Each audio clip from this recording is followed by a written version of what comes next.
S'il y a une analogie avec les jeux vidéo, c'est effectivement quand on a son personnage et qu'on est en 3/4 vue haute derrière, qui se déplace dans une map et qu'on a finalement une vision de nous-mêmes de l'extérieur. Et ce qui serait intéressant, c'est de pouvoir tourner autour de soi-même. Parce que c'est pas seulement de voir ce qu'est le geste majeur, le geste visible par tous, c'est de voir ce qui sous-tend ce geste. Comment on structure nos intentions, comment on structure notre rapport à l'extérieur.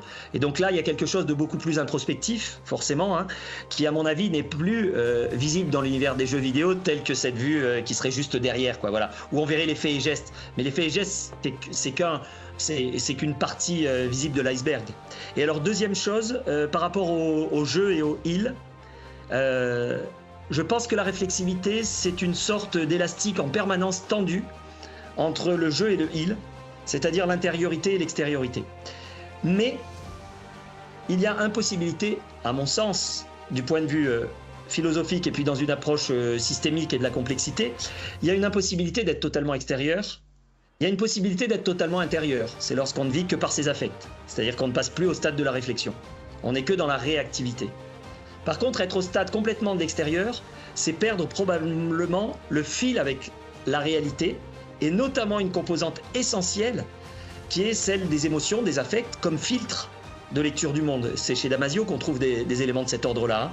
L'émotion comme étant le premier filtre de lecture du monde, quand bien même on cherche à être rationnel. Et donc du coup, cette tension qui existe entre, moi, dans un de mes bouquins, j'explique entre l'impliqué et l'expliqué. Impliqué de l'intérieur et expliqué de l'extérieur. Mais cette tension permanente qui existe entre les deux, c'est bien parce qu'il y a les deux qu'elle est intéressante. Et c'est pas de n'être que dehors en étant un théoricien de soi-même.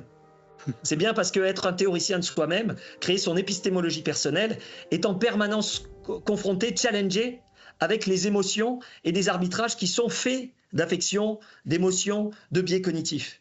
Et donc c'est vraiment en permanence cet aller-retour qui va construire, à mon avis, la richesse de l'objet de la réflexivité.